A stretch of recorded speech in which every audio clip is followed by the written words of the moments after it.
आज हम करेंगे क्लास 10th का chapter real number.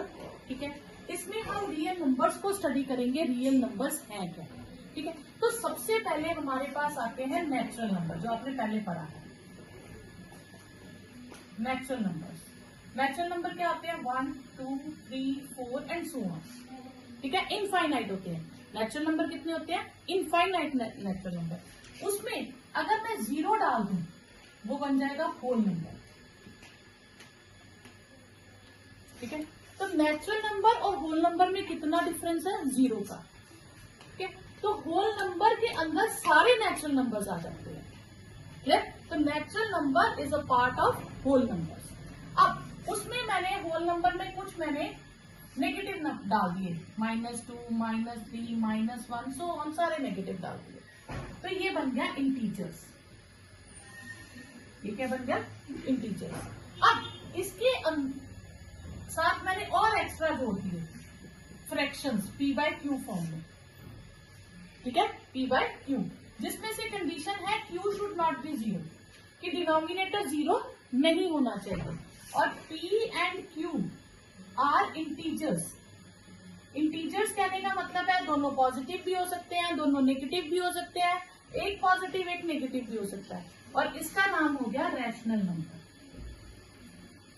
Rational number. ठीक है, अब कुछ नंबर्स ऐसे होंगे जिनको हम p/q की फॉर्म में नहीं लिख पाएंगे, उनको हम अलग रख देते हैं। ठीक है, वो हो गए इररेशनल नंबर। Irrational numbers. अब इररेशनल नंबर्स को दो तरह से लिख सकते हैं, एक डेसिमल एक्सपेंशन में और एक रूट में। रूट में कौन से आएंगे? जिनका रूट पॉसिबल नहीं है, 5 एंड सो ऑन। 4 नहीं लिखा मैंने बीच में, क्यों नहीं लिखा? क्योंकि अगर रूट 4 लिखूंगी तो वो हो जाता है 2 का स्क्वायर, और स्क्वायर और रूट कट जाता है तो वो रैशनल नंबर आ जाएगा। तो जिनका स्क्वायर रूट पॉसिबल है वो किस कैटेगरी में आ जाएंगे? रैशनल में। पर जिनका स्क्वायर रूट पूरी तरह से पॉसिबल नहीं है वो किस में आ जाएंगे? इररेशनल में। ठीक है, अब रैशनल और इररेशनल अगर मैं इन दोनों को कंबाइन कर दूं तो बन जाता है रियल नंबर। Real number. ठीक है, अब इररेशनल नंबर जो है ये दो तरह से लिख सकते हैं। एक तो मैंने आपको बता दिया रूट फॉर्म में, एक हम लिख सकते हैं डेसिमल एक्सपेंशन में। क्लियर? डेसिमल एक्सपेंशन में कैसा होगा?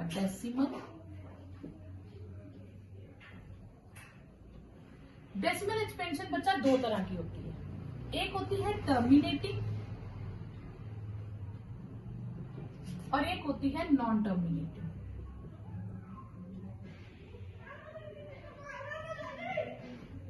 ठीक है, दो तरह की डेसिमल एक्सपेंशन होती है।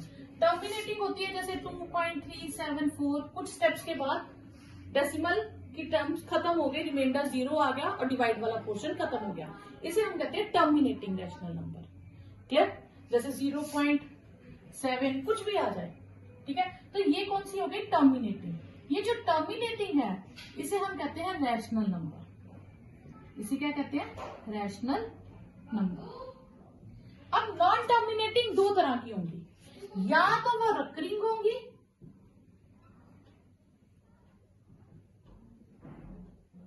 या नॉन रिकरिंग होंगी।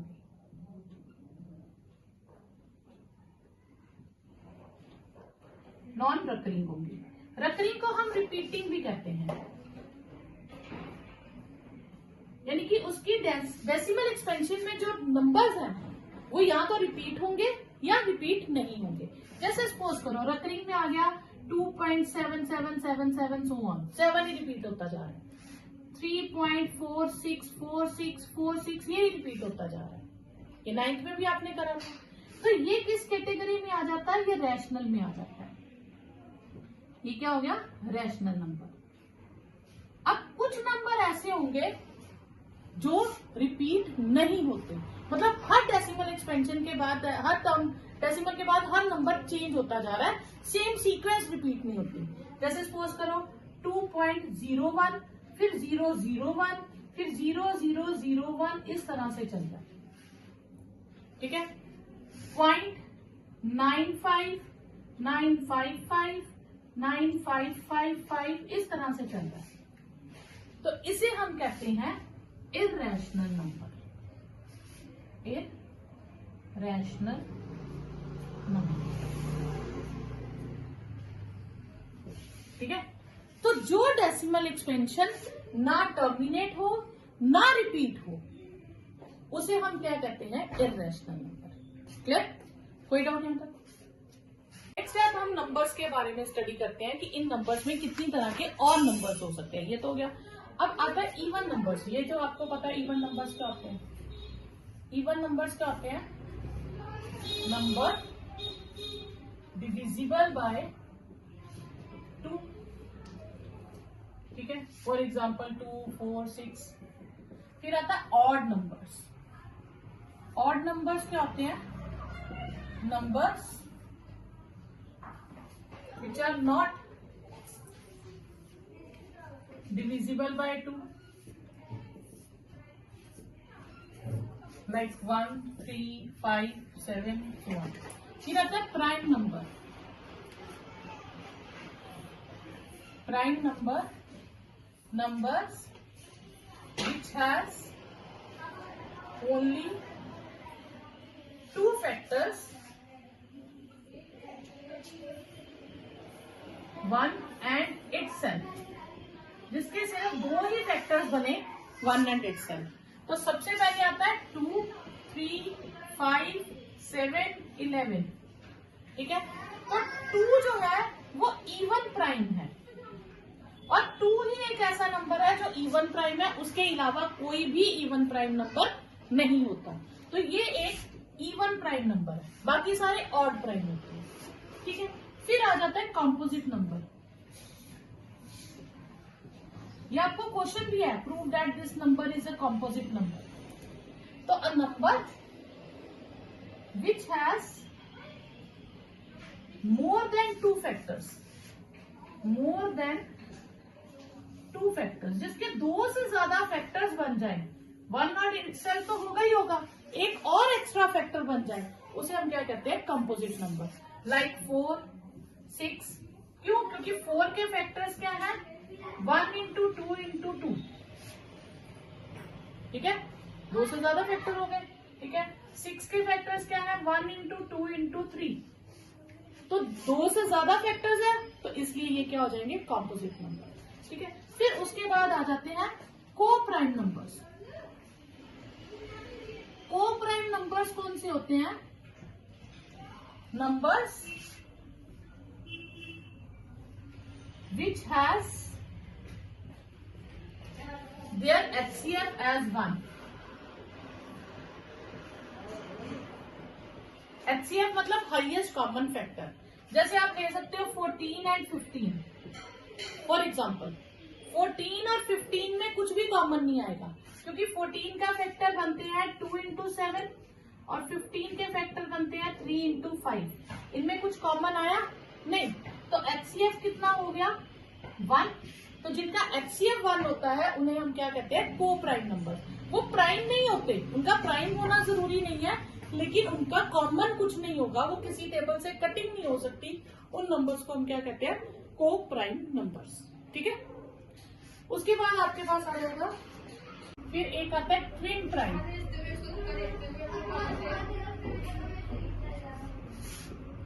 To odd number which are prime, 2 consecutive odd numbers लिख लो, 2 consecutive odd numbers which are prime, उन्हें हम कहते हैं ट्विन प्राइम। जैसे 3 और 5 ये ऑड है, साथ साथ वाले ऑड नंबर है ना, इनके बीच में और कोई और ऑड नहीं आएगा, और ये दोनों प्राइम भी है। यहाँ हम ले सकते हैं 5 और 7, यहाँ ले सकते हैं 9 11 नहीं आएगा क्योंकि 9 प्राइम नहीं है, 11 13, ठीक है, या 17 19, इस तरह से इन्हें हम क्या कहते हैं, ट्विन प्राइम नंबर्स। क्लियर? अब अगर हम 0 की बात करें तो 0 इज नीदर नेगेटिव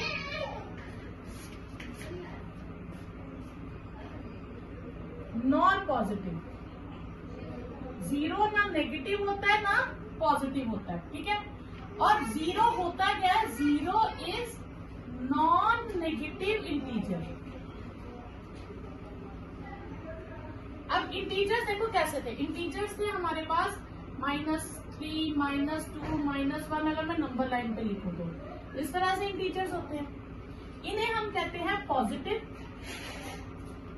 इंटीजर्स और इन्हें हम कहते हैं नेगेटिव इंटीजर।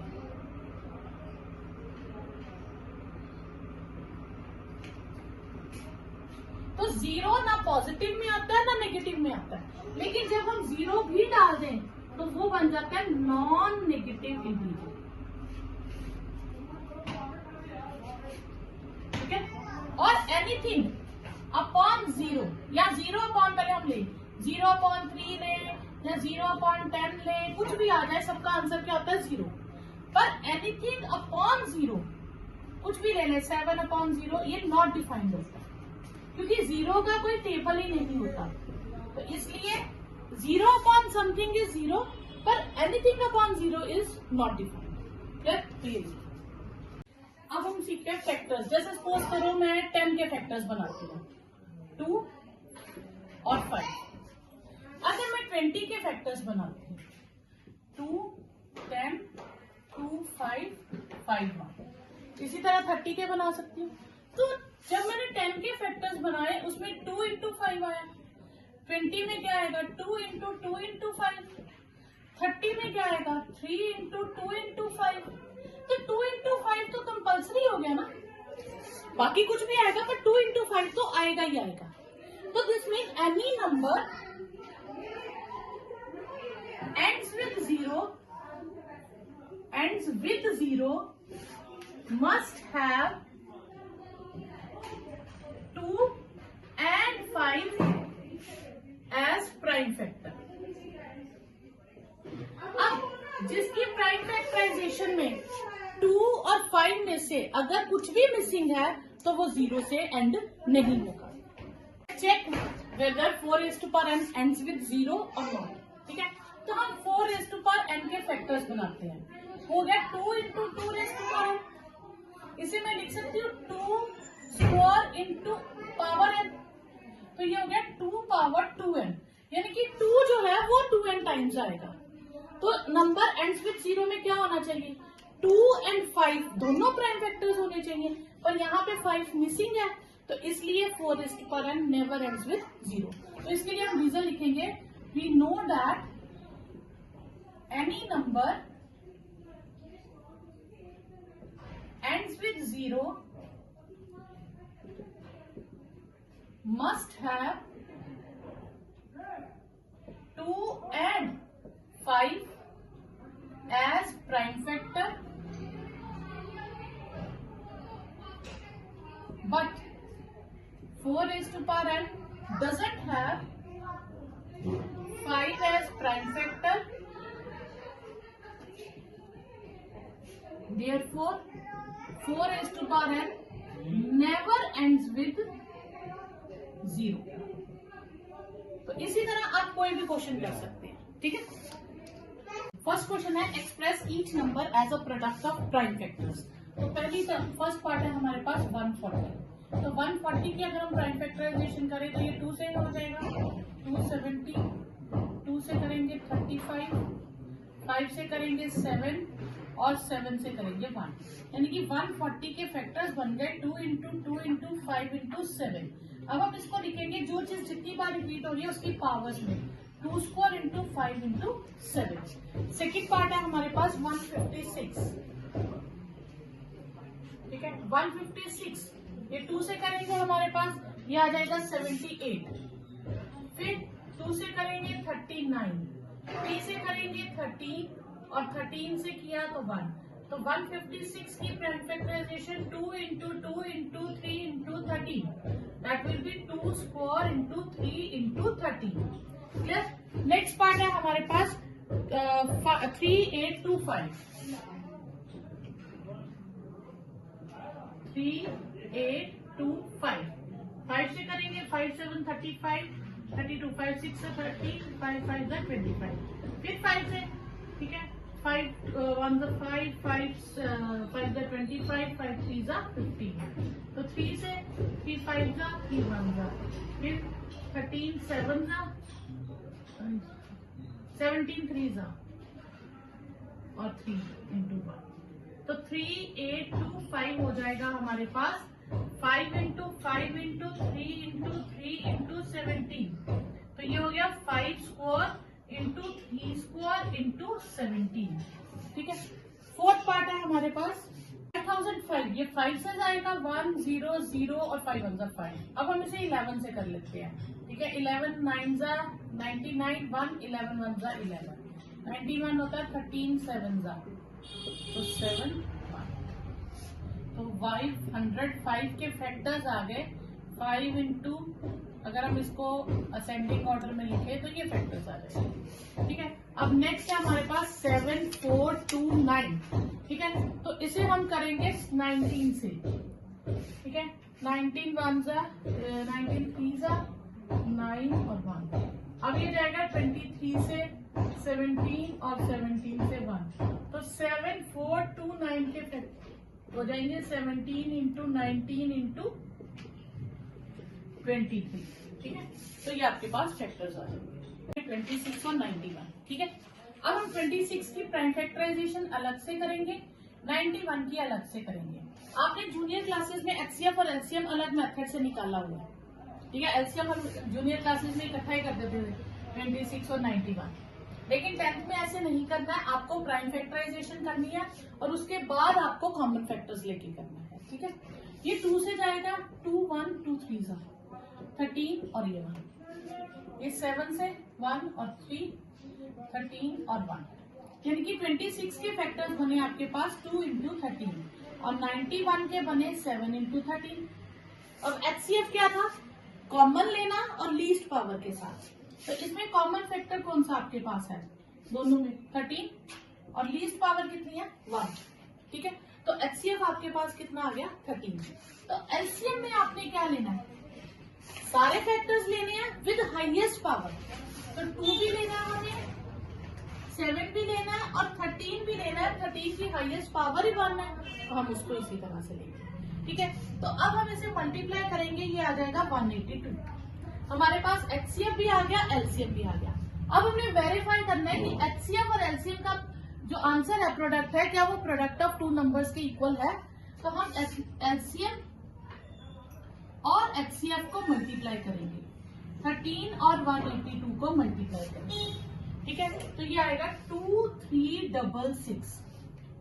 फिर हम प्रोडक्ट ऑफ नंबर्स करेंगे, प्रोडक्ट ऑफ 2 नंबर्स, जो नंबर्स हमें दिए हैं, और वो है नंबर्स हमारे पास 26 एंड 91।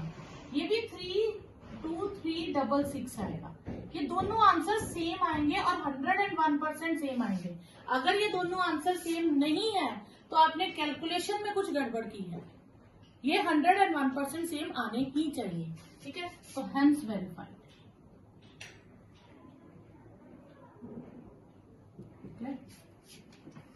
510 एंड 92, 510 एंड 92 करो इसको।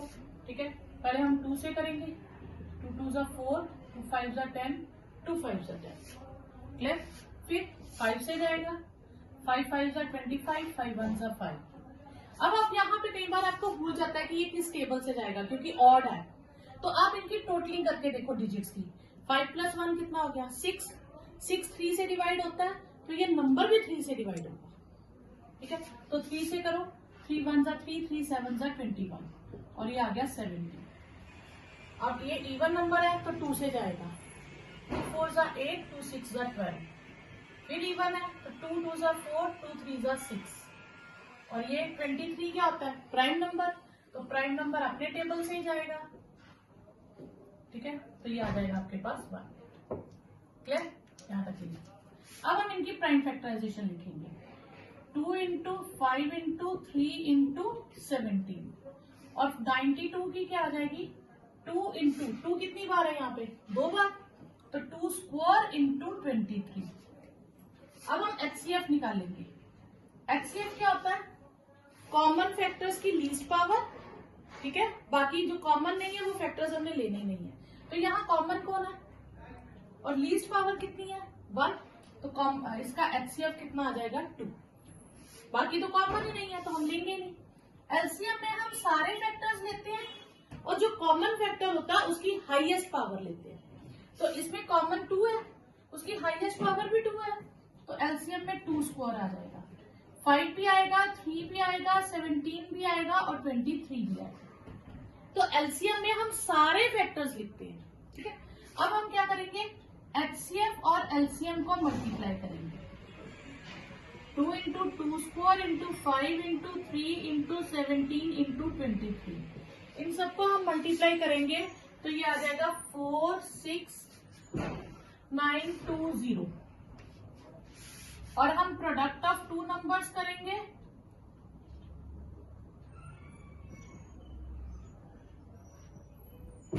तो वो हमारे पास आएगा 510 इंटू 92, वो भी हमारे पास 46920 आएगा, तो हेंस वेरीफाइड।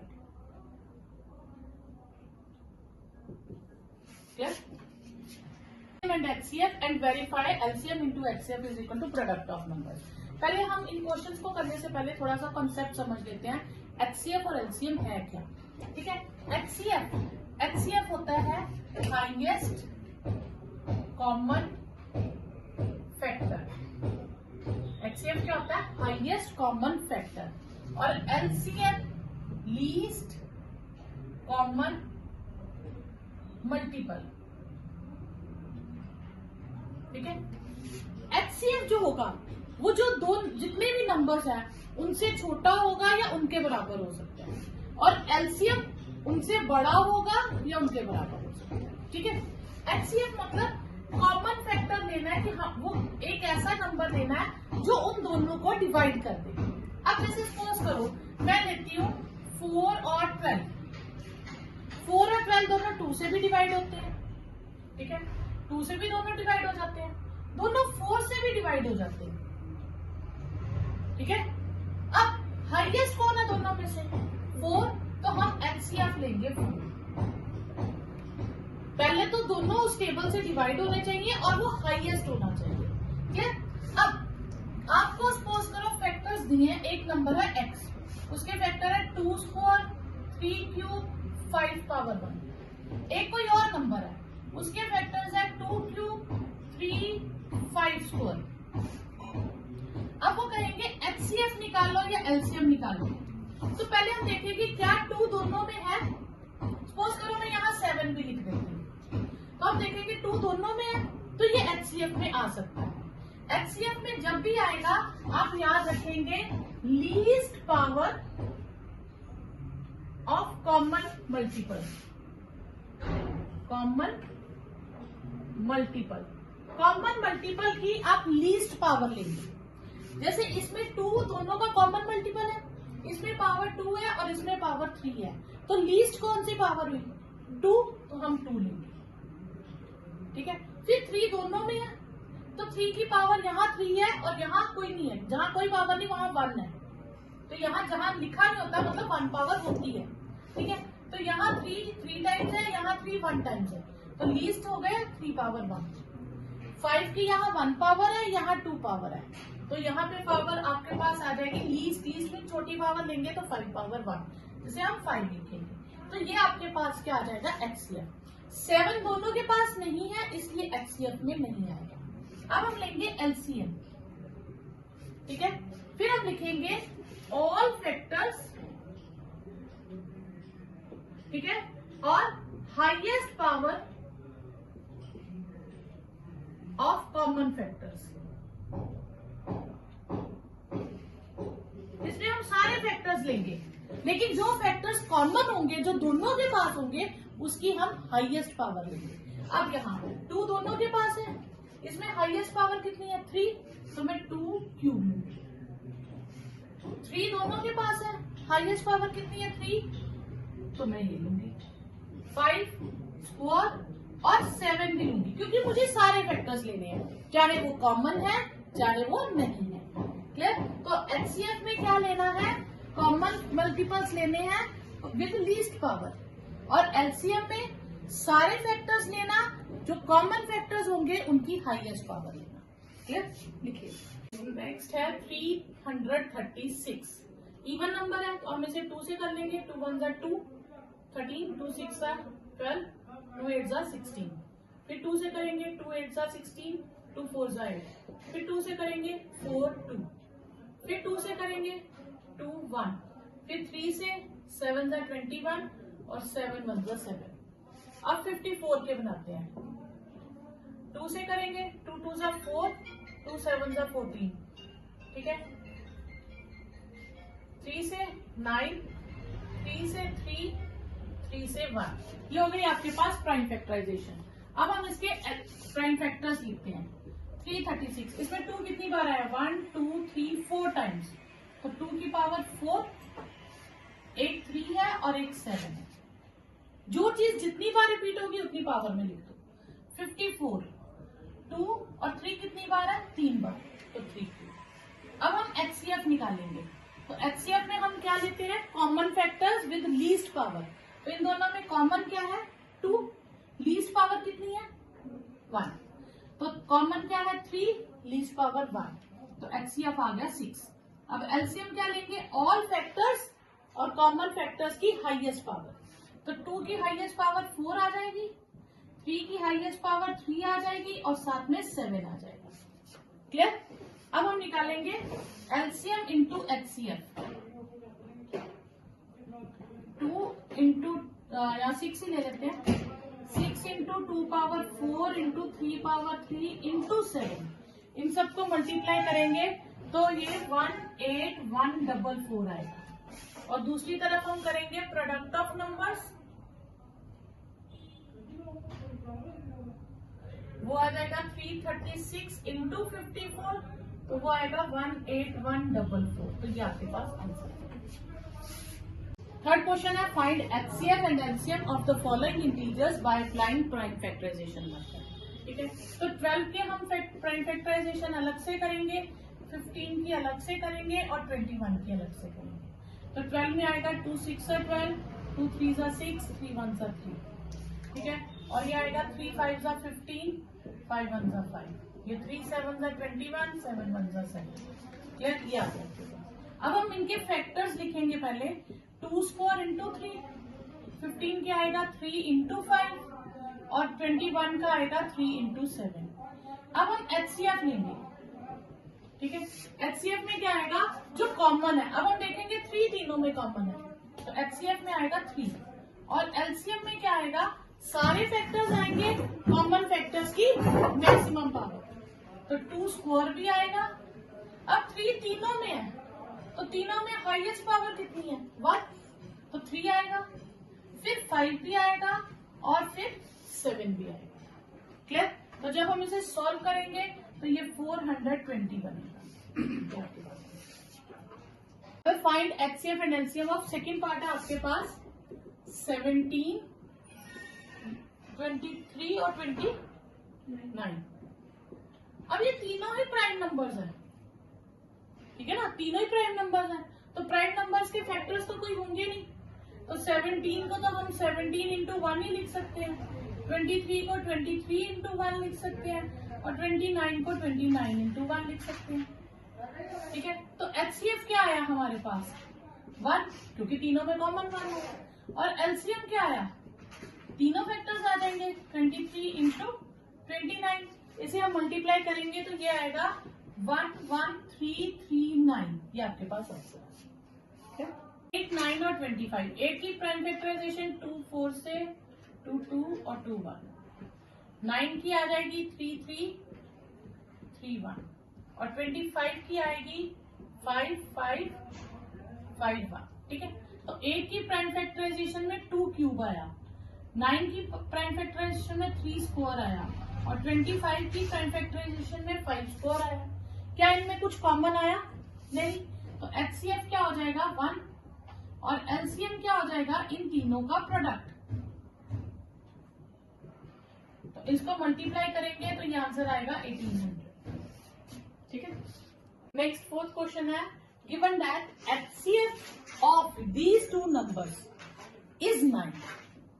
तो नंबर्स हमारे पास ये दो हैं, उनका HCF कितना है 9, और हमें क्या फाइंड करना है LCM। तो पहले हम लिखेंगे गिवन नंबर्स क्या है।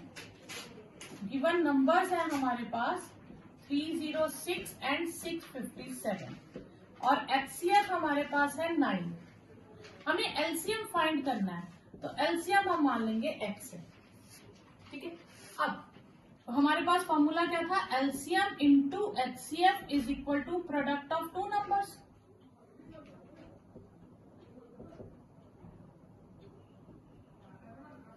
क्लियर। X इंटू 9, 306 इंटू 657, तो X की वैल्यू आ गई 306 इंटू 657 अपॉन 9। अब 9 के कैंसिल कर दीजिए, 9 4 9 3 27, ठीक है। 9 4 36, तो आपके पास x की वैल्यू आ जाएगी 34 इंटू 657, ठीक है। तो ये आ जाएगा 22338। तो LCM आपके पास कितना आ जाएगा 22338, ये आपके पास LCM आ जाएगा, ठीक है। अब आपको ये बहुत इंपॉर्टेंट क्वेश्चन है, इससे रिलेटेड एक क्वेश्चन या 1 मार्क या 2 मार्क या 3 मार्क में आ जाता है, इसलिए इस तरह के क्वेश्चंस को जरूर करना। इसमें आपको क्या दे सकते हैं, इस बार 2 नंबर्स दिए हैं, HCF दिया है, LCM निकालो। या हो सकता है वो कह सकते हैं कि HCF इतना है, कुछ भी ले लें, जैसे 9 है HCF, LCM 36 है, 1 नंबर आप ले लीजिए 27 है, या कुछ भी है तो अदर नंबर निकाल लो, ठीक है। तो उस तरह से आप क्या कर सकते हो, लेट अदर नंबर बी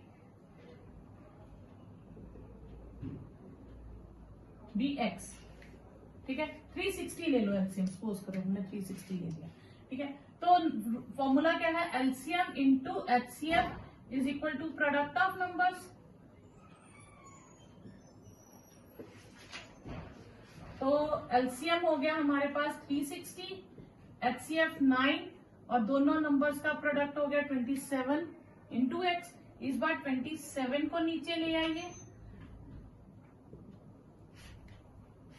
तो 9 3 3 120, तो X विल बी 120। तो अदर नंबर क्या हो जाएगा, विल बी 120। तो यहाँ आपको HCF LCM में से एक वैल्यू ढूंढने को कहेंगे, या एक नंबर गिवन होगा और दूसरा नंबर फाइंड करने को कहेंगे। इससे रिलेटेड मैंने एक्स्ट्रा क्वेश्चंस की भी एक वीडियो डाल दी है, आप वो भी देख लीजिएगा, ठीक है। कर लो। 6 raised to power n ends with 0 और not, ये मैंने आपको करवाया था इसके साथ का। तो हम लिखेंगे 6 raised to power n यानी कि 2 into 3 raised to power n। तो n पावर दोनों को मिल जाएगी, 2 को भी और 3 को भी। तो हमने पढ़ा था any number ends with 0 must have 2 and 5 as prime factors।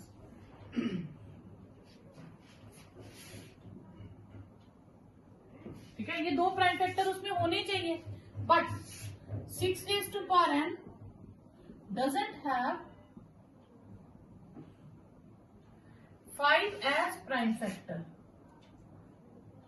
इसमें 5 प्राइम फैक्टर नहीं है, therefore 6 raised to power n never ends with 0। Next है explain why 7 into 11 into 13 plus 13 is a composite number. अब कंपोजिट नंबर कौन से थे, जो prime नहीं होते वो कंपोजिट नंबर होते हैं। प्राइम में क्या था, 2 ही फैक्टर होंगे, 1 एंड इटसेल्फ। कंपोजिट क्या होते हैं, जिनके 2 से ज्यादा फैक्टर्स आ जाए। बस हम ये प्रूव कर देंगे कि इसके 2 से ज्यादा फैक्टर है, इसलिए ये कंपोजिट नंबर है। तो अब हम इसमें से देखेंगे 13 कॉमन आ जाता है, 7 इंटू 11 प्लस 1, ये 2 टर्म्स हो गई ना हमारे पास।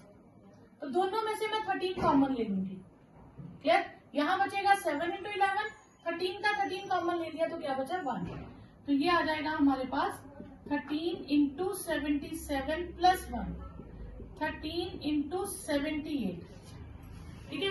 अब 78 के फैक्टर्स बन सकते हैं, 13 इंटू 2 इंटू 36, ठीक है। तो it has more than 2 factors, therefore it is a composite number. Clear? अब सेम वैसे ही दोनों में से 5 कॉमन ले लूं, 4 3 2 1 प्लस 1 5। अब इन सबको मल्टीप्लाई करूंगी तो ये आएगा 108, तो ये हो जाएगा 1008 और 1 प्लस करेंगे 1009, तो इसे हम लिख सकते हैं 5 इंटू 1009 इंटू 1। जब हमें कुछ फैक्टर समझना है तो इंटू 1 लिख लो। अब इसमें कितने फैक्टर्स हो गए? मोर than 2, therefore it is a composite number. पिछला जो पार्ट किया था उसको भी वैसे लिख सकते हो, it has more than 2 factors, therefore it is a composite number. Next है, there is a circular path around the, ठीक है, एक ये है और ये सर्कुलर पाथ है जहां पे चल सकते हैं, ड्राइव कर सकते हैं, ठीक है। सोनिया टेक्स, अब दोनों ने सपोज करो यहां से स्टार्ट किया, सोनिया एक राउंड लगाने में कितना टाइम लेती है? 18 मिनट्स, और रवि उसी राउंड को लगाने में 12 मिनट्स लेता है। अब दोनों ने सेम पॉइंट से स्टार्ट किया और दोनों सेम डायरेक्शन में मूव कर रहे हैं, ठीक है। अब बताओ दोनों कितनी देर बाद आके दोबारा मिलेंगे? अब सोनिया और रवि उस लेवल से छोटे हैं जिसको वो कवर कर रहे हैं, तो इसका मतलब जिसके बारे में हमने स्टडी करना है वो बड़ी है। तो जब बड़ी चीज ढूंढनी हो तो हम क्या ढूंढते हैं? एलसीएम, ठीक है। तो हम इन दोनों का क्या निकालेंगे? एलसीएम, ठीक है। Time taken by Sonia to cover 1 round is 18 minute. फिर time taken by Ravi to cover 1 round is 12 minutes. तो हमने इनका क्या निकालना है? एलसीएम। तो हम 18 और 12 की प्राइम फैक्टराइजेशन करेंगे। 2 9 से 3 3 3 विद 1, 2 6 2 3 3 विद 1। 18 की प्राइम फैक्टराइजेशन 2 इंटू 3 स्क्वायर और 12 की प्राइम फैक्टराइजेशन 2 स्क्वायर इंटू 3। हमें एलसीएम फाइंड करना है। हम सारे फैक्टर्स लेंगे और कॉमन फैक्टर्स की हाईएस्ट पावर लेंगे। तो 2 भी लेंगे, 2 की हाईएस्ट पावर 2, 3 लेंगे उसकी हाईएस्ट पावर दोनों में 2, तो ये हो जाए 4 9 36। तो they will meet after 36 minutes, ठीक है। 36 मिनट्स के बाद दोनों मिल जाएंगे। उतनी देर में सोनिया के 2 राउंड्स होंगे और रवि के 3 होंगे, लेकिन दोनों 36 मिनट्स के बाद मीट करेंगे।